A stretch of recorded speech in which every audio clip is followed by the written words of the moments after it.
안녕하세요. 해원 컨설팅 연구소에서 들려드리는 시사 정법을 바탕으로 하는 인문학 시간. 오늘은 주역 23번째 개 산지 밖에가 덕인데요. 요거는 산을 의미하고 요거는 팔근지래 해가지고 땅을 의미합니다. 땅. 요거는 산. 요거는 7, 8 이렇게 겠죠. 그렇죠? 네 문제 뽑았을 때 1, 2, 3, 4, 8번째 개 중에 8을 뽑았고 두 번째 7을 뽑았네요. 그래서 산지인데 요거는 박을 의미한다. 박은 뭘 의미하냐면 붓길박이거든요. 길 행상을 잘못 보면 양의 하나 있고 나머지는 다 음이잖아요. 그렇죠? 우리가 이제 우리 이 개를 그려보면 이 중천계잖아요. 그죠? 중천계가. 맨 처음에 이제 요 하나, 둘, 셋. 음으로 점점 변한다. 그죠? 음으로. 양이 점점 음으로 변하다 보니까 마지막에 하나가 남았네요. 그러니까 음이 점점점 자라서 양을 다 깎아먹는 그런 형상이 오네요. 그래서 밖에다라고 얘기하는데 순서를 보면 이렇습니다. 지난번에는 이제 사업계가 왔고 이제 산업빚계 어느 정도 이 꾸민다 했잖아요. 꾸미다 보면 이 꾸미는 게 영원히 갈까요? 예를 들어서 뭐 아침마다 저 맨날 면도를 하는데 저녁 무렵 잘 때쯤 되면 다 춤을 잘하고 있잖아요. 그렇죠? 그러니까 어떤 조직에 있어 오래 아무리 태평성대가 온다 하더라도 그런 조직이 오래 가다 보면 뭔가 모르게 이 이상하게 삐딱하게 흘러가는 그런 경우가 있잖아요. 지금에서 고인물은 처음에는 썩질 않지만 점점 가다 보면 새로운 물이 투입이 안 되면 어떻게 된다고요? 썩겠죠, 그렇죠? 그래서 클럽이나 조직이나 동호회에서 처음에는 아무리 뭐 여러 가지 조직의 구성원들을 반란에 익힌 데를 제압을 하고 또 여러 가지 갖춤을 갖춘다 하더라도 시간이 지나가다 보면 그 항상 어려움이 있죠, 그렇죠?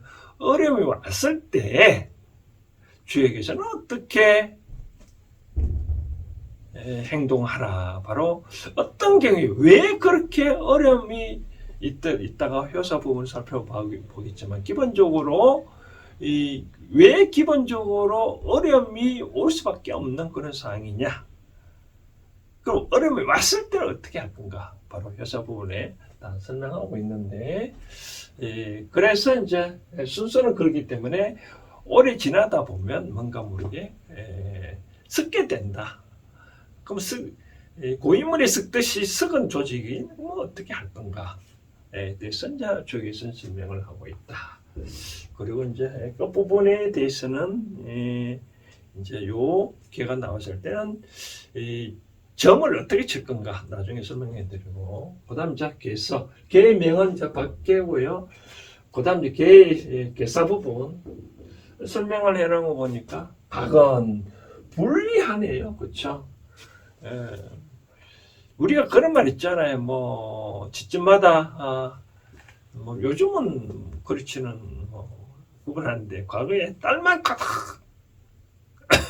어떤 집에 가보면 유일하게 남성 양은 아버지밖에 없는 그런 형국이 경우 있잖아요. 또 외산지 밖에가 왜 그러냐면 이 산이 땅에 딱 박혀 있잖아요. 그렇죠?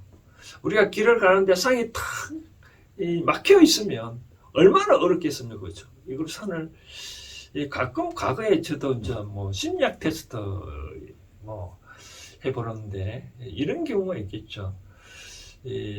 뭐 길을 가다가 원숭이 있다. 원숭이를 만나면 그 원숭이를 어떻게 할 건가? 손을 잡고 갈 건가? 가슴에 품고 갈 건가? 호주머니로 갈 건가?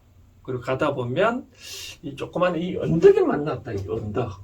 쉽게 말하면 언덕이란 보다는 이렇게 대문이라 할까요? 뭐 이런 만났을 때 어떻게 할 건가? 돌아갈 건가? 뛰어넘어갈 건가? 캐고 갈 건가? 그런 심리 테스트 많이 해서 상담한 적이 또 있는데, 어찌됐든 간에 길을 가다 보니까 산이 크 있다.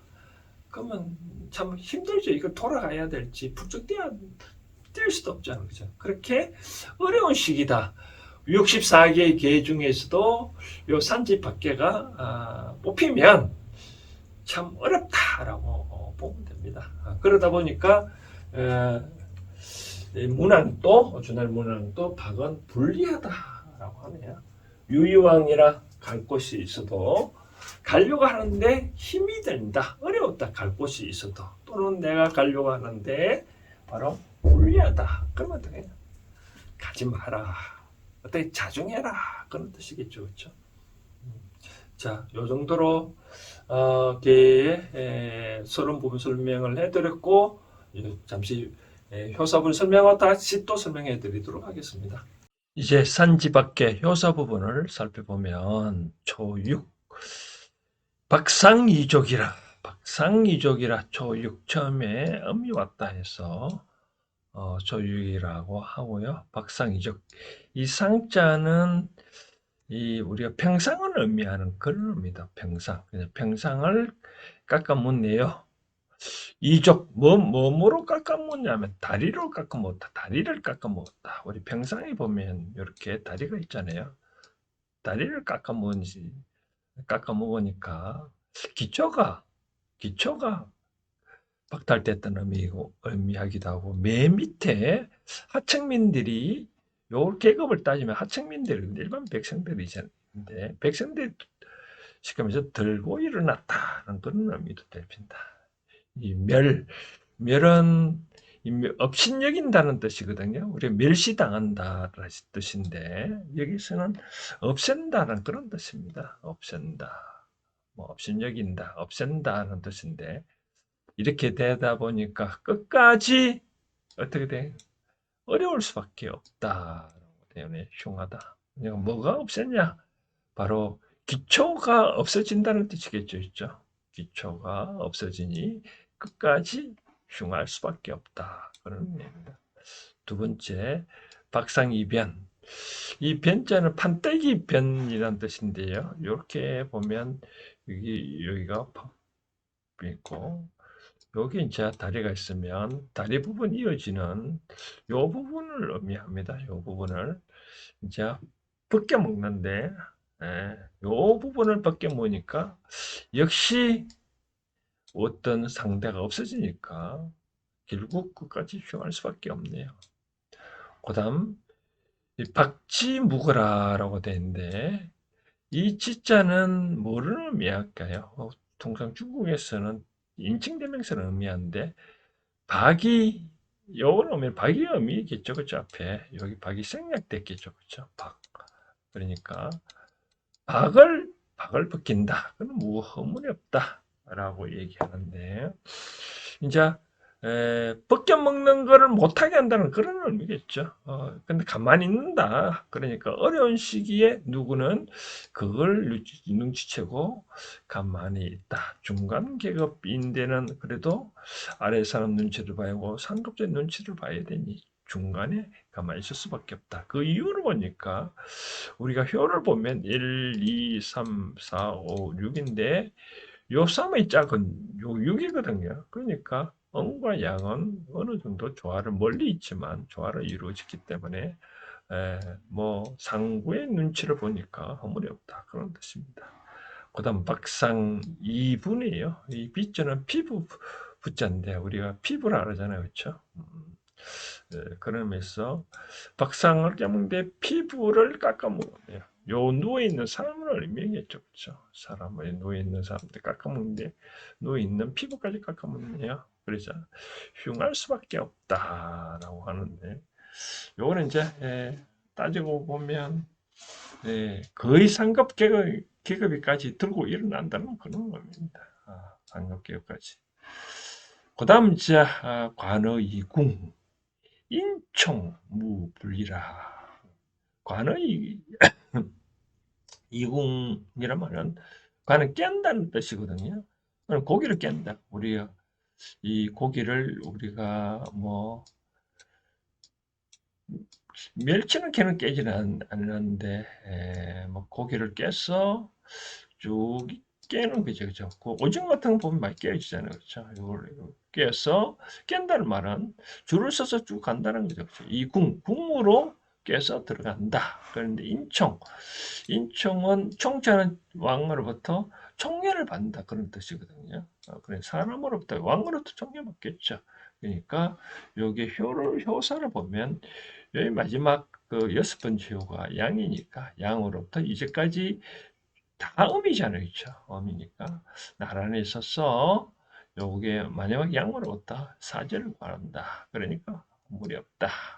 그러니까 맨 처음에 최고 계급이 있으면 그 아래 계급만이라도 이제 밑에 사람들 잘 다독거려서 이제 잘 어떻게 뭔가 모르게 사죄를 한다든지 앞날에 지침을 받으면 어렵지 않다. 그런 효사부분 그렇게 해석이 됩니다.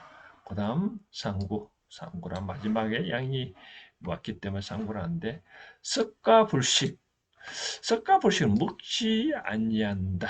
훌륭한 과일의 이 씨앗을 의미하거든요. 종과 씨앗을 먹지 않는다. 분자들은 그렇게 분자가 석가불식 먹지 아니하니 등여 수레를 얻는다. 그러네요.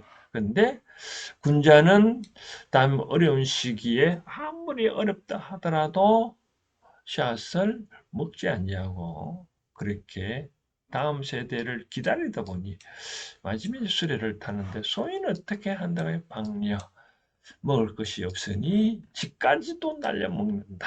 그러니까 점점점점 더 어렵다. 그런 의미네요. 그렇죠? 잘 보셨나요? 그렇죠. 박계가 맨 처음에 조직의 구성들을 어떤 부서나 클럽 이런 따지고 보면 이 처음에 관심이 없는 사람들이 이 클럽에 대해서 관심이 없는 사람이 일반 백성을 따진다면 부서를 따지면 밑에 계급들이 맨 먼저 불만을 일으키겠죠.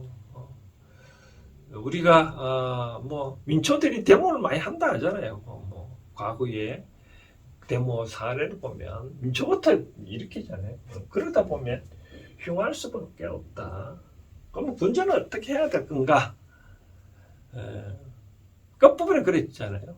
이런 아무리 어려운 시기가 와더라도 어떻게 한대요?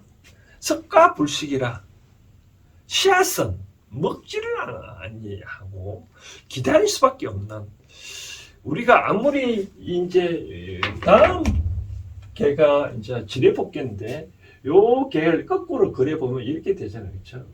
양이 이제 점점 하나는 둘 커가는 뭐 요 이제 여기가 지뢰 복개인데 다시 양이 생겨나겠죠, 그렇죠? 따지고 보면 뭐 하늘의 변화는 봄, 여름, 가을, 겨울 있잖아요. 아무리 지난 여름이 덥다 하더라도 계절이 가을을 위해서 그 여름은 자리는 비켜줄 수밖에 없잖아요. 이 좋은 가을도 겨울을 위해서 또 그 자리를 물러주듯이 항상 군자는 어떻게 한다고 미래를 위해서 준비를 한다. 바로 그런 뜻이겠죠. 그렇기 때문에 이렇게 아무리 어려운 시기를 하더라도 분자는 약지 먹지 않는다. 씨앗을 먹지 않는데 근데 소인들은 어떻게 한다고요? 먹을 게 없으니 집까지 이제 벗겨 먹는다는데 자 그럼 결론적으로 지뢰복개에서 현대적으로 우리가 어떻게 볼 건가 입장에서는 저는 이런 말씀 드리고 싶습니다. 아무리 어렵더라도 우리 어머님께서 항상 하시는 얘기가 솟아날 구멍은 있다. 솟아날 구멍이 뭐라고? 아까 저기 말했다시피 요에 하나의 양이 요에 하나의 씨앗이 돼서 땅에 떨어지면 점점 양이 발전하듯이 솟아날 구멍이 있으니 잘 참아라. 때를 기다려라. 그런 열매겠죠. 그쵸? 최근에 이제 뭐 비슷한 예가 있는데 요즘 뭐 IMF 시대 때보다 코로나 시대 겪으면서 뭐 대출금리가 오르고 등등 하다 보니까 참 경제가 어렵다. 이 어려운 시기를 어떻게 하시면 좋겠냐라고 하는데 바로 동일하게 밖에 뽑았으면 어떻게 하겠냐라고 살펴보는데 저는 이제 이런 말씀을 드리고 싶습니다. 우리가 5번째 개가 관어이잖아요, 그죠? 관어. 고기를 깨서 어떻게 궁으로 들어간다. 입궁을 해서 왕으로부터 은혜를 입는다니까 이 말은 결국 반성하라는 의미거든요. 세상에 어렵다면 나름대로 누가 어려운 걸 잘 알까요? 우리가 아프면 의사가 잘 알까요? 제일 먼저 아는 건 본인이겠죠, 그렇죠? 의사는 잘 모르잖아요. 가서 이 상태를 말하니 뭐 이렇게 판단하는 밖에 없는데 우리가 가게를 운영한다, 사업을 운영한다, 가만히 어려움이 왔다면 본인 스스로 가만히 앉아서 한번 생각을 해보라고 얘기하는데 우리가 시간을 따져봤을 때 밤 11시부터 1시까지가 자시잖아요. 그 1시부터 3시전은 축시잖아요. 그죠? 주. 그 다음 3시부터 5시전 인시인데 자는 하늘이 이제 시작을 의미한다. 그러니까 천지인을 의미하거든요. 천지인을 의미하거든요. 한문을 제대로 써준다면 인을 의미합니다. 그 다음 축시는 땅의 변화가 일어난다. 그 다음 이는 이제 사람이 깨어나는 거거든요. 3시부터 5시. 그러니까 3시부터 5시 사이에 공고음이 일어나서 우리 회사가, 우리 클럽이, 우리 조직이 왜 어려운지 가만히 생각해 보면 지나간 것들을 곰곰이 알고 공부하고 깨달아 보면 뭔가 자기 자신의 어려움이 있다는 거죠, 그렇죠?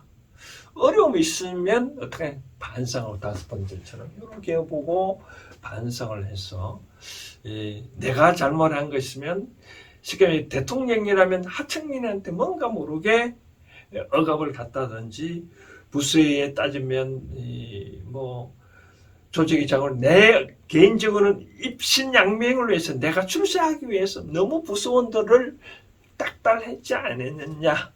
그럼 어떻게 풀어줘야 되겠죠, 그렇죠?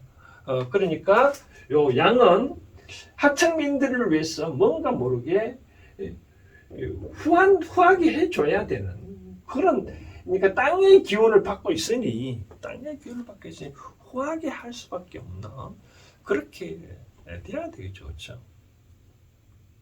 그렇게 하고 그러니까 이제 내가 어려운 점을 잘 발견하고 해가지고 반성을 했다면 어떻게 해? 그것도 버리고 난 다음에 나의 종잣돈마저도 이제 6번째 겠죠.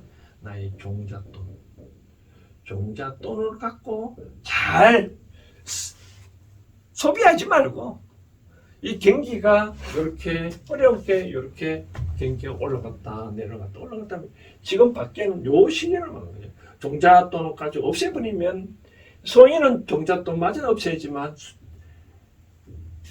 군자는 종잣돈을 먹지 않냐고 갖고 간다 했잖아요. 그렇죠? 이렇게 올라왔을 때 설 수 있도록 우리가 어려울 때일수록 투자하라고 하잖아요. 그렇죠? 요 종잣돈을 잘 활용을 해라. 씨앗을 뿌리듯이 어려울 때 투자하라는 말이 바로 그런 뜻입니다. 종잣돈을 석가이드 씨앗을 먹지 아니하고 씨앗을 뿌리는 그런 행복이다라고 하네요. 그래서 주옥에서도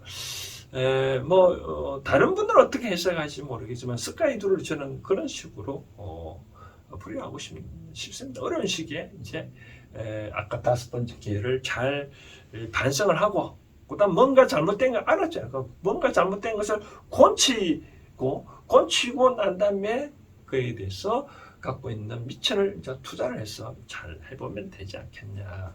바로 그런 기회입니다. 이제 어느 정도 이 밖에 대해서 회사보험도 이런 식으로 여러분들이 해석을 하면 되지 않겠나 생각도 주고요. 그 다음 이제 이런 계약을 뽑아왔다라고 한다면 이 계약을 하러 간다. 반드시 그 계약은 성사가 안 됩니다. 만약에 매도인이 오늘 계약이 잘 될까라고 했으면 매수인이 잔금을 못 치러온다든지 매수인이 이 개를 뽑았다면 매도인한테 뭐 물건의 하자가 있다든지 반드시 그런 경우가 있다. 근데 뽑을 때 그냥 뽑는 게 아니라 그 상상을 하는 거죠. 오늘 이 계약하러 간다. 잘 될까 안 될까라고 그런 거 따지는 거죠. 그렇죠? 오늘 데이터하러 간다라고 했었을 때 이런 개가 나오면 이 뭔가 머리가 엉덩 다투겠죠. 그렇죠? 오늘 이 첫 맞선을 보러 간다 라고 그렇게 했었을 경우는 상대가 내가 생각하는 것보다는 그렇게 좋은 인물이 아니라 절망적인 그런 상황이다. 그러면 조용히 상대 이야기를 잘 듣고 그냥 물러나는 게 좋겠죠. 그렇죠? 상대가 어떤 이야기를 하는 것은 우리가 걸타야 해가지고 자리에 박차고 일어나지 마시고요. 석가이도처럼 상대한 이야기를 상대한테도 뭔가 모르게 실마리가 있을 수도 있는 그런 행동이거든요. 그 사람한테 실마리가 없다면 그 사람한테 비올 점이 있어서 또 내가 다른 사람을 만난다 할 때 과거에 만난 경험을 바탕으로 이렇게 활용을 하면 되거든요. 그렇기 때문에 또 만약에 이런 오늘 갈까 말까라고 했었을 때 어떤 모임에 갈까 말까 했다면 이런 기회가 나왔다면 안 가는 게 맞다라고 말씀드리고 싶네요. 세상사 저는 그런 말을 합니다. 말을 할 때 말을 안 하면 아무 문제가 없거든요. 근데 내가 말을 잘못했다면 꼭 어떤 사단이 일어나거든요. 그래서 상대방의 기분을 따져봐가지고 굳이 내가 할 말이 아니라면 상대방의 기분 나쁘게 할 필요는 없는 거거든요. 그러면 그와 같은 경우는 애둘러 말을 한다든지 말 안 하든지 그렇게 하면 문제가 없습니다. 그래서 이렇게 산지박경을 나면 뭔가나 시도하지 말라. 시도하지 아니하면 아무 문제가 없는데 시도하면 뭔가 문제가 있다. 바로 그런 차원에서 여러분들이 생각을 하시고요. 그래서 64개 중에 가장 안 좋은 개 중에 하나다라고 말씀드리고 싶네요.